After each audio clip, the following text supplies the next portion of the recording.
Welcome to the MOOCs course Mechanical Unit Operations. This is the first lecture of the course. The title of this lecture is Introduction of Particulate Solids.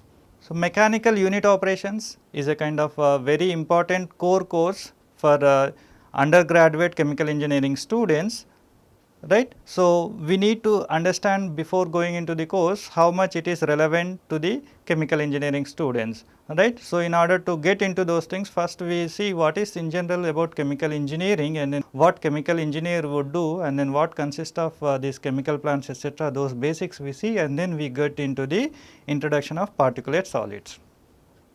Industrial sector, what does industrial sector do in general? Industrial sector usually converts natural resources into primary products of need for the society within the environmental constraints. So, that is what about the industrial sector. Any industrial sector that you take in general, whatever the natural resources are there, they will be converted into the useful products for the benefit of the society, humankind, within the constraints of the environmental protection. So, that is what the industrial sector. So, briefly industrial sector we may categorize or classify as industrial sector, which is about the manufacturing industry where assembled goods, automotive industries, etc. are involved. Then we have a construction industry where building construction, industrial construction, etc. are involved. Then third and then very important one is related to this course is the material processing industries. Like in the under the material processing industries we have so many industries like chemical industry, pharmaceutical industry, food industry, metallurgical industry, petroleum industry, textile industry, and so on. So many other kind of material processing industries are there. So, our chemical engineering whatever is there, that is related to the chemical industry. However, we at the end of the graduate course you can realize that whatever the principles developed or that you learnt in chemical engineering, they are also very much important and useful to the other kind of pharmaceutical industry and other kind of industries such as pharmaceutical industry, food industry, metallurgical industry, right. So, whatever the chemical engineering principles that you are going to learn during your UG course, they will also be applied to many of the material processing industries such as pharmaceutical industry, food industry, metallurgical industry, textile industry, and so on. So, right. So, then what is about the chemical engineering in general? Chemical engineering, what we expect, chemical engineering deals with conversion or separation of raw materials into useful products. That is what we expect in general chemical engineering. We are not going by the exact definition, but in general perception about the chemical engineering as well as the chemical engineering grads. So, then chemical engineers are expected to do what? They are expected to develop, design, engineer both the complete process as well as the individual equipment used in the chemical plant. So, the chemical engineer must have the information, knowledge, indeed expertise about the development, design, and then engineering of the entire process, entire plant, as well as the individual equipment used for that for the production of a required material from a given raw material. Selection of raw material is also a kind of very much important crucial kind of thing in order to have a kind of economically better results from the chemical plants. Then most importantly, operating the plant with safety priority. First is the safety, then efficiency, then economically that engineer must able to operate the chemical plant. And then finally, check whether the products meet the requirement of the consumer or not. So, these are the in general about the chemical engineering, and then chemical engineering what we expect, what we know, what we expect from these kind of things, that is what it is. Then as I mentioning that principles of chemical engineering are not only important to the chemical engineering plants, chemical plants, but also other material processing industries also. So many chemical engineering principles are in general used, or the applications of chemical engineering are very much important in other processing materials in addition to the purely chemical plants as well. So, we see some of the common processes and industries where chemical engineering plays vital role, such as we have the basic chemical plants like where we produce organic and inorganic chemicals. So, that is the basic importance the lies in of the chemical engineering in this production of these kind of plants, where we will be producing sodium hydroxide, sulfuric acid, methyl alcohol, and then polyethylene, these kind of chemicals in general we produce. So, definitely their chemical engineering role is very much important, but in addition to manufacturing of these chemicals, chemical engineering principles are also applied in petroleum engineering, petroleum refineries, where we will doing conversion of crude into products such as kerosene, gasoline, benzene, toluene, etc. The principles of chemical engineering are also applied in metallurgical industries by ore beneficiation, etc., where we will be doing processing of iron ores, etc. Like that, if you keep on listing, we may be finding the applications of chemical engineering principles are very much important in so many other kind of industries also, such as kind of pharmaceutical industry, and then food industry, polymer processing industry, textile industry, and so on. So, now what is about chemical plants in general? Chemical plants, we may say that it consists of several unit operations and then several unit processes. Indeed, we may divide the chemical plants as a kind of primarily the reaction part, and then before the reaction part as well as the after the reaction part what is happening. Like these three groups we can have a kind of chemical plants, we can group them like this, right. So, first one is the upstream processes, like whatever the in general raw materials we get from the natural resources, and those raw materials may not be in a kind of a required form for the reaction to occur. Let us say we have a kind of coal combustion, right. If you are operating a kind of a coal combustion plant, where by combusting the coal you may be getting the energy, that is the basic process. But naturally what you get by underground coal mining or open cast coal mining, you will be getting the coal from the nature, right, from the earth, right. So, that coal is in a kind of very big size, you cannot directly take such a big lumps of the coal into your combustion reactor, that is not possible. So, what you are expected to do in general, you may be breaking them into the smaller size, so that suitable that they can be taken to the reaction part. So, and then when you get these raw materials from the natural resources directly, you may be having some kind of impurities also. Let us say in the case of coal, mud, etc., those kind of unwanted materials may be there. So, you have to wash them out after crushing. After crushing, whatever the impurities are there, you have to wash them out. And then after washing those impurities, whatever the fine coal particles are there, you cannot directly take into the reactor in a wet form, you have to dry it, right. After drying it, then you may be taking it to the combustion chamber where you are doing the combustion. So, now before coming to this combustion section, you have so many other things to do. So, all those processes whatever are there, we call them upstream processes or pre-processing of raw materials. In this pre-processing of raw materials, we have unit operations like crushing, grinding, washing, filtration, drying, mixing, etc.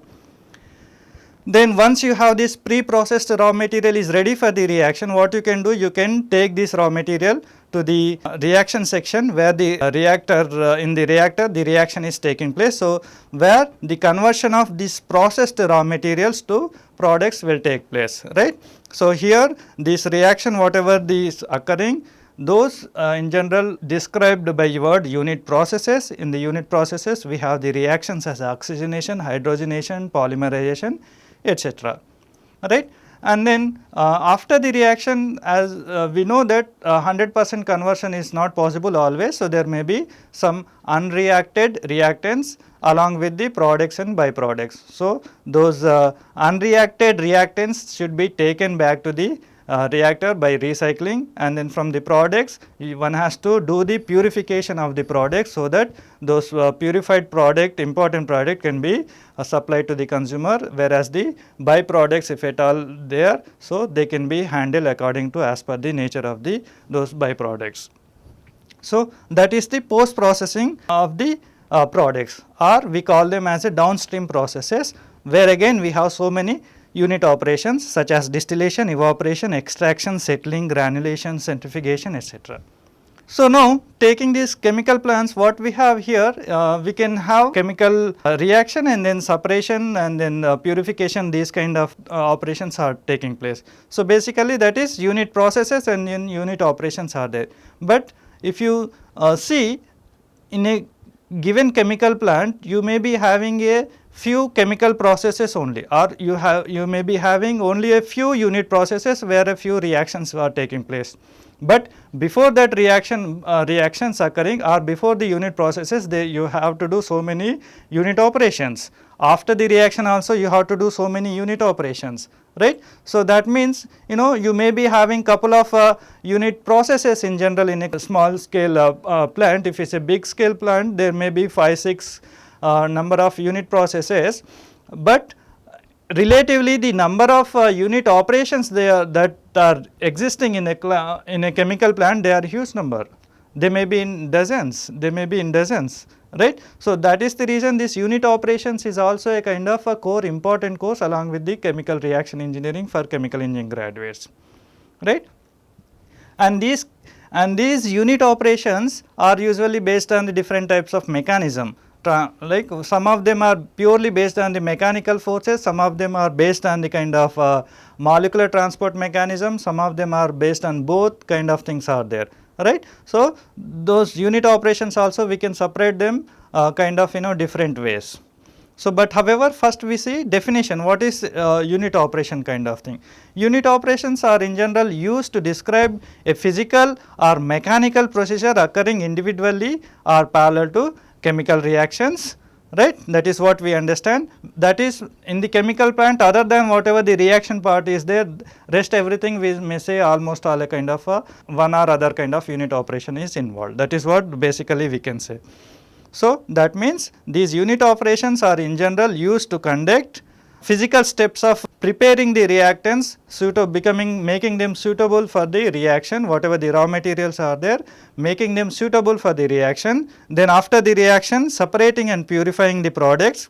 Then during this process, whatever the unreacted reactants are there, taking them back to the reactor by recycling. And then in the reactor or in other kind of unit operations in general, energy is involved. Energy may be going in or going out of the unit process or unit operation. So whatever the controlling of energy into or out of the reactor or for any given unit operation, that should also be taken care by the unit operation. So these many important things are there for the unit operations. But then what is mechanical unit operations? As I mentioned, some of the unit operations are based on only mechanical forces, whereas some other kind of unit operations which are also known as the separation processes, which they are based on the molecular transport mechanism, right. So the unit operations which are purely based on mechanical or physical forces such as gravitational force, centrifugal force, mechanical or kinetic forces arising from flow, etc., they are known as the kind of mechanical unit operations. How we can differentiate unit operations, like rather having a course title as a unit operations, we are having a title as a mechanical unit operation. So what is the difference? So as I mentioned in the previous slide, that unit operations, some of them are based on the purely mechanical means, whereas some of them are based on the molecular transport mechanism. So whatever the unit operations which are purely based on the mechanical forces, they are called as a kind of mechanical unit operations, whereas the unit operations where the separation occurring because of the molecular transport mechanism, etc., they are taken as a kind of separate unit operations, and they are studied in general in a kind of different course like mass transfer, etc. So what are the physical or mechanical forces that in general we encounter? We encounter something like gravitational force, centrifugal force, or mechanical and kinetic forces arising from flow. Then these mechanical unit operations can be classified based on the phases interacting. So if the solid phases only interacting, then we have solid operations. If the solid and fluid phases are interacting, then we can have a kind of operations where solid fluid operations we can have. Under the solid operations, we have so many kind of pre-processing of the reactants such as crushing, grinding, sieving, compaction, cutting, storage and transport of bulk solids, etc. And under the solid fluid operations, we have a kind of a unit operations such as the filtration, sedimentation, centrifugation, flotation, cyclone separator, etc. In this course, whatever the syllabus is there, primarily we are going to divide into two parts.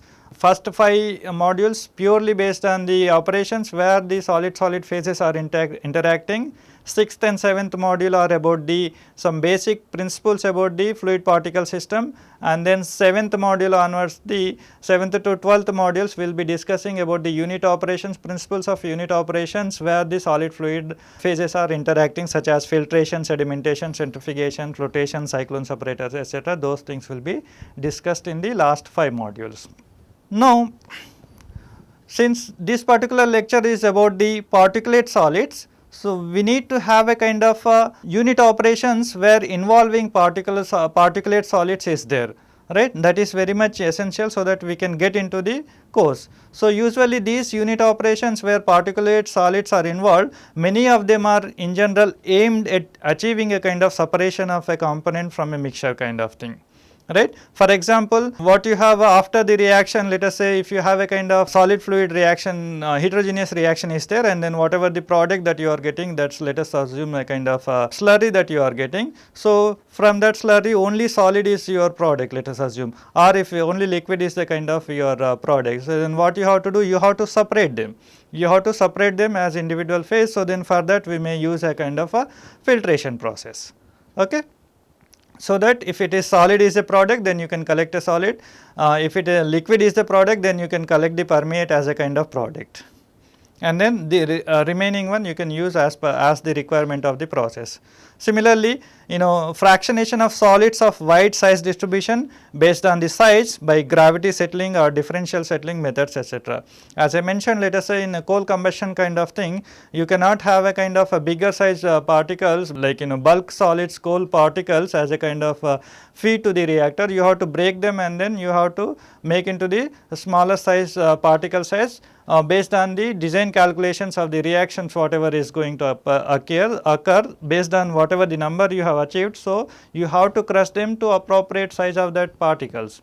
So, those fraction after crushing those bigger particles into the smaller one, it is not necessary that you are going to have a kind of a uniform distribution of the product. So, then you may be having different size distribution. So, making them into the different fractions, one particular fraction of average size, another particular fraction of the average size bigger than the previous one, like that. If you have to make a different fractions, then again you need to have a kind of these kind of unit operations, and then where we can have a kind of principles of gravity settling or differential settling methods. Then sometimes if your reactions are in a kind of in the homogeneous liquid phase or heterogeneous reaction, but after the reaction catalyst etc. you are taking out whatever the product is there, that is in the liquid form. But liquid may not be a kind of in a single phase, it may be there 2 phases, and those 2 phases may not be miscible into each other, right. So, then one of them is product. So, then what you have to do, by using the decantation, you have to separate out the immiscible liquid phases and then collect the product liquid phase. Sometimes what happens, solids has to be collected not only by filtration, sometimes this separation of the solid from the slurry can also be done by the centrifugation. So, here also some kind of unit operations are involved, right. Likewise, if you take a fluidized bed where the mixing of solids is taking place, so in that mixing of solids in general heat and mass transfer may also be involved. Similarly, drying of solids, especially in fertilizer industries, whatever the fertilizers are there, in general you do a granulation. Indeed, a granulation is a kind of small scale plant in general, whatever the fertilizers that you get after the fertilizer industry, again you have a kind of small scale plant where you do the granulation as per the requirement standards. So, drying of solids is very much important in those kind of granulation of the fertilizer kind of plants, it is very much important, as well as there are so many applications where drying of solids is a kind of very essential process. So, drying is also a kind of unit operation here. Then cyclone separators, in general after what happens after the reaction, like if you have a reaction is having involved in the gases phase also, after the reaction, let us say heterogeneous reaction occurring, right, gases are reacting with some kind of solids or other kind of gases on the surface of a catalyst. After the reaction, in general whatever the gases effluents are there, they may also be containing some kind of particles. So, particle laden gases whatever are there, fine particles, those particles you cannot leave into the atmosphere. So, what you do, you apply the cyclone separator and then you try to collect those particles and then remaining effluents, if they are environmentally not dangerous, so then you can leave into the environment, or otherwise those gases separately collected.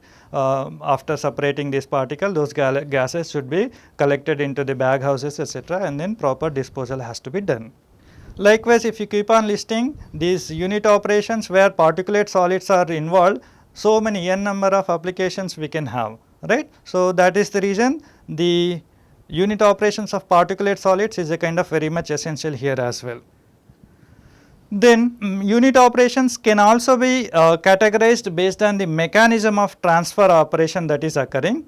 So, one of the categories that operations involving solids in fluids. Next one is the operations with mixture of solids, that we have different types of solids are there. So, there you may be doing this operation based on the certain kind of principles. You may be having the mixture of solids and fluid, there you may be doing this operation based on this different kind of mechanism. Then there may be having the operations involving the diffusion processes, such as distillation, absorption, liquid extraction, like that.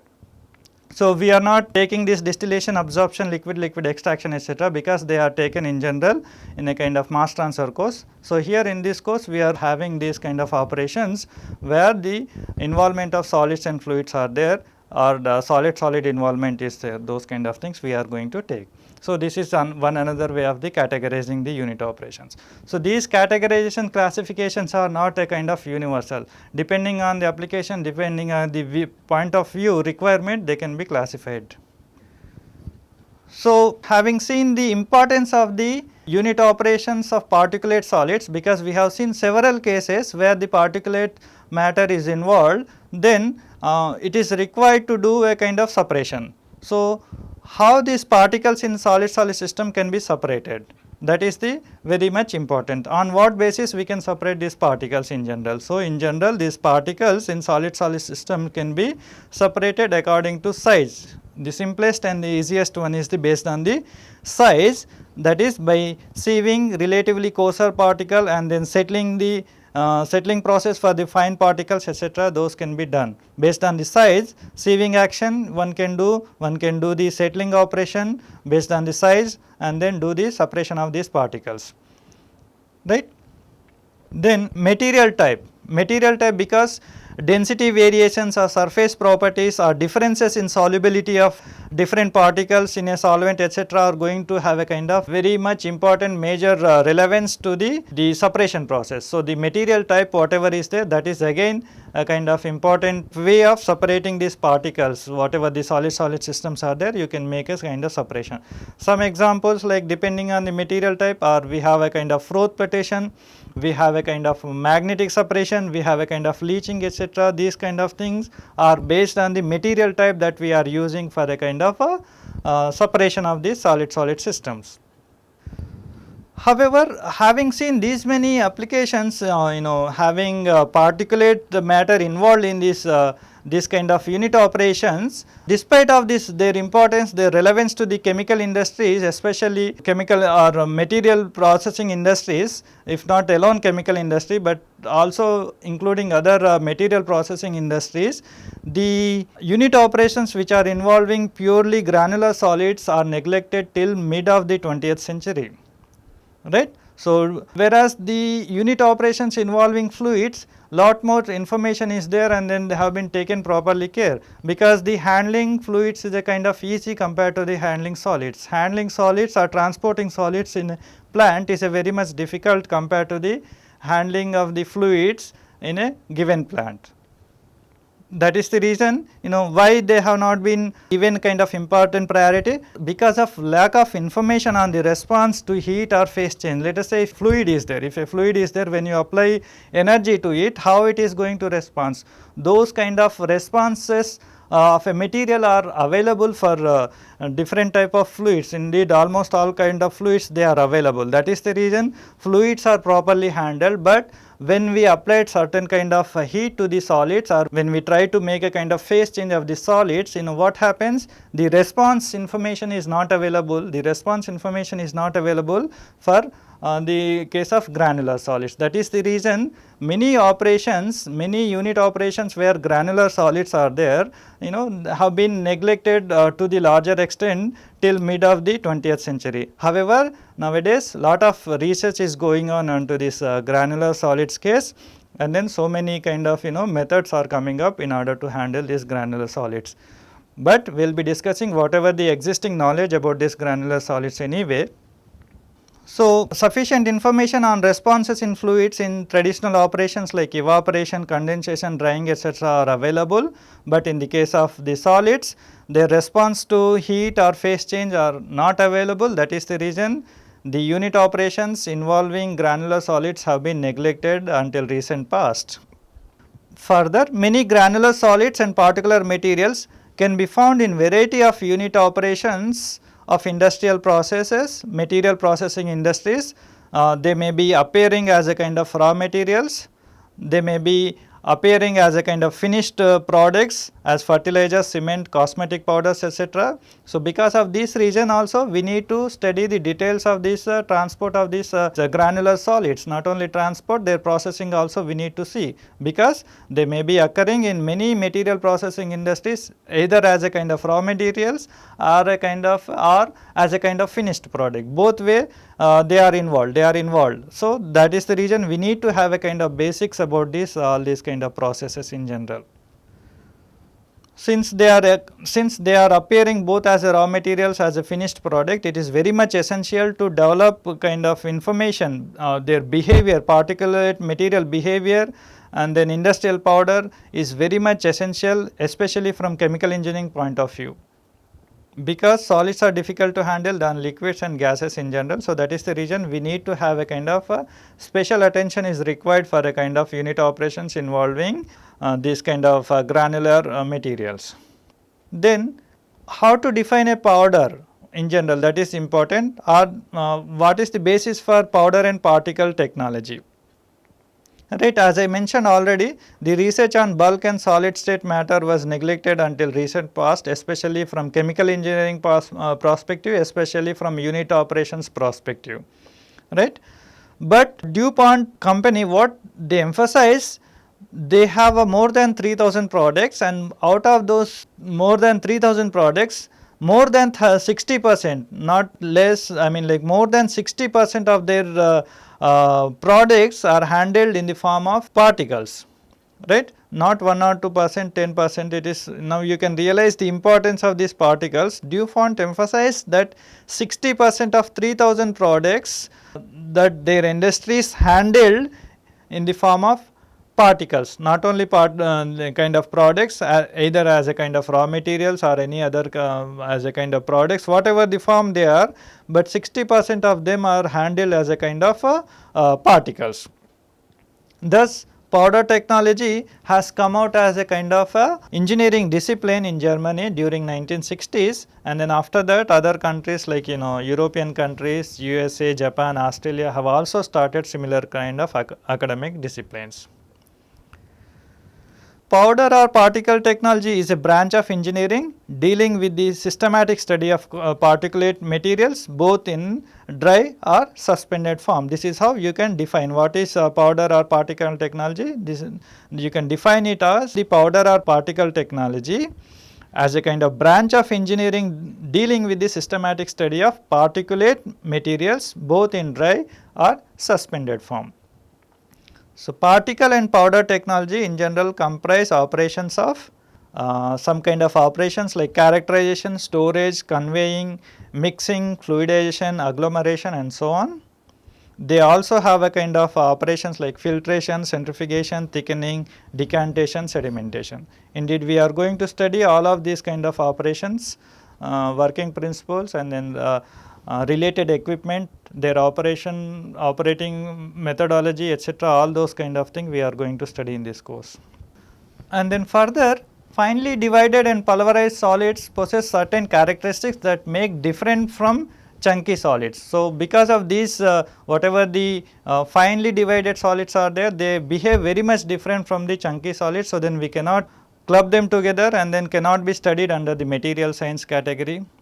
Further, although some of these material, this powder, they flow under certain conditions, but they cannot be addressed by classical rheology for their study and research. So, neither they can be taken under the material science category, nor they can be taken a kind of rheology kind of category. So, we need to give a special attention for this kind of particulate matter. So, what makes distinctive properties of solid state in general, that is what we are going to see, right. Properties of solids in large pieces in general different from properties of particulate solids in, like, particulates are small particles. When you make a kind of granular solids, their properties are very much different from the large bulk pieces of the same material, right. And then some of the important properties of the pieces of solids, that include the density, where it is mass per unit volume. In general, if it is homogeneous solids, then they may have the same density as the bulk material. The small pieces of solids may have the same density as the kind of bulk material if the solids are homogeneous. Then particles obtained by breaking up a composite solid, then we may have the various densities different from that of the bulk densities, because the whatever the solid was is composite solid made up of the different elements. So, then when you break them out, obviously it is possible that you are going to have a kind of different densities and they are different from that of bulk material. Example, metal bearing ores, etc. Then next property is hardness. Resistance of solids to be scratched is again different for small pieces of solids compared to the bulk solid materials. Similarly, fragility. The fragility, that is represents how easy a substance may be crumbled or broken down by impact. That is also different for the bulk material as well as the small pieces as granular material of the same material. Example, gypsum is a soft but not fragile, whereas the coal is soft as well as the fragile material. Then tenacity is a kind of characteristics where it tells about the resistance to collision. This is also different for a kind of bulk material as well as the kind of particulate material, particulate matter of the same solid. Then sometimes if you see, when you break the big lumps of the solids into the smaller fractions, so then in general if you observe, you can find that some of them are breaking into nearly round shape, some of them are breaking into kind of plate like size shapes, etc. So, why that is happening? Why all of the material are not breaking into a kind of almost rounded shape or almost like a plate like shapes? Why it is not possible? Because the molecular structure of the solid is also playing role, right. Because of the molecular structure of the solids, or depending on the molecular structure of the solids, this the broken material will take a kind of different forms. So, pieces of solids fracture following explosion, planes determined by its inner molecular arrangement. So, example, galena PBS mostly breaks down into cubical form, whereas the graphite mica in general breaks down into platelet shapes, and then magnetite, etc. in general break down into approximately rounded grains, etc. Because of their difference in the molecular structure, these materials also break down into the different shapes. Further, the friction, that is the resistance that certain materials offers to slide onto the other material in the solid form, is also depends on the molecular structure. You can see some of the materials can easily slide onto the other, whereas the other kind of solid materials, they may not able to comfortably slide onto the others. Let us say if you have a kind of almost rounded grain, so they may be comfortably sliding onto other, but if you have a kind of plate-like kind of particles, then the friction is more, and then particles may not able to slide onto other, or they may not able to flow comfortably. That is also because of the molecular structure. So, then having seen these things, we indeed required to study about the particulate matters. So, in order to study about the particulate matters, we should know the characteristics of the particles. What are the important characteristics of the particles? how many of them very much important to be considered as a kind of part of the curriculum, how many of them are a kind of having smaller influence, those things we have to have. So, primarily the several particle characteristics are very important, especially with reference to the product properties, and then some of these properties are like size is very much important. Based on the size only you are going to decide its involvement in unit operations or unit processes. Then shape is also very much important, then density. These three are the kind of very much essential kind of particle characteristics, especially related to the granular particulate solids transport and their processing in unit operations. But however, in addition to these things, there are also kind of other characteristics like surface characteristics, smooth, hard, porous, non-porous, etc. are also important. Hardness, adsorption and so on, so like that. If you keep on listing out, there are so many kind of properties, but primarily we will be studying the size, shape and then density of the particulate matter in this particular module. Then we will go into the remaining unit operations related to these particulate matters. Particle size is most important, essential, because since all characterization and control of particulate flows are connected to the size. The design or operations are one way or other way, they are connected to the size of the particulate matter that we are going to handle in a given unit operation. So, that is the reason size is a kind of very much essential. So, why size is very essential in general, which size should be taken? That is again the important question. Let us say if you have a big rocks of like coal, bulk coal material you have in a kind of bigger size of the diameter, let us say few meters, approximately size of few meters. When you crumble down, break them down into the smaller fraction, it is not necessary that all of them will be having the same shape. It is not necessary that all of them are having a kind of uniform size. It is not possible. When you break them in general, in reality, you have a kind of very unstructured material. Indeed, one particle will never be same as a kind of any other particle given in the system. That is, almost all particles will have a different size, different shape, etc. You will never have two particles exactly same in any given process in general, especially in industrial applications like this, right. So then under such conditions, which size should be taken? Let us say after crushing the particles, grinding them smaller ones, let us say if you have a kind of particle size of this particular shape, let us say, then you have these many dimensions. This is the one dimension, larger dimension of the particle. So, in your design calculation, should you take this this size of the particle? There is a kind of minimum size of the minimum dimension of the particle, so that is this size. So, that is this minimum size of this particle. Should you take this one or should you take the maximum one? If you take this along this cross section, so this is now here, this is a kind of intermediate one, neither so large, neither so small, but it is in between of these two. So, should you take this one? Which particle size should you need to consider for your engineering calculation? So, that is very much important. So, in general, we are going to have a different types of representing the particle size anyway for a given system. But again, for individual particle, there is a kind of equivalent representation, that is also we are going to study in the next lecture. Equivalent representation, let us say now we have a kind of particle here of this particular shape as shown here with a kind of hollow hole, something like this, right. This is irregular particle, same as like this, one more irregular particle that we have. Now, if you wanted to have a kind of engineering applications, if you wanted to a kind of represent in a kind of equivalent diameter.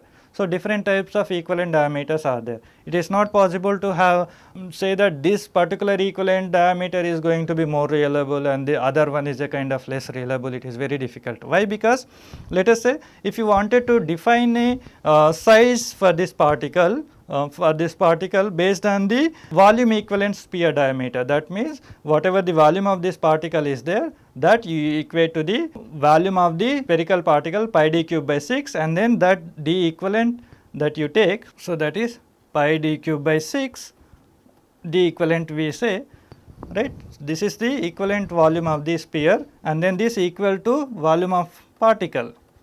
Whatever this volume of this particle is there, from here whatever d equivalent you get, you will get some value. So, that value if you pictorially represent, so that is this one.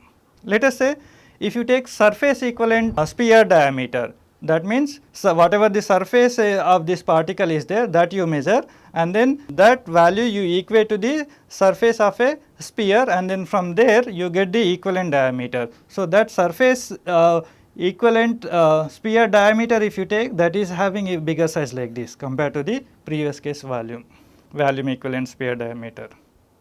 So, likewise there are many other kind of equivalent diameters are there, settling velocity and all those things. One such kind of other representation is the drag equivalent diameter. That is, you take this particle and then settle it in a kind of Newtonian fluid. What is the drag of this particle? That drag you equate to the drag of a sphere of equivalent diameter. From there, whatever the diameter you get, let us say that is drag equivalent sphere diameter given by these things. Even by different equivalent representations also, you are getting different sizes, different numbers. Not all these D equivalents are equal same. This D equivalent is different here, this D equivalent is different, this D equivalent is different here. So, which one should we choose? So, that is the reason the size is very much important factor. That is what we are going to see in the next lecture, the size of the particles. We are going to represent the size of the particles, and then how to do the calculations and all those things we are going to see in the next lecture. So, the references for this lecture are given here. So, I have not used all of them.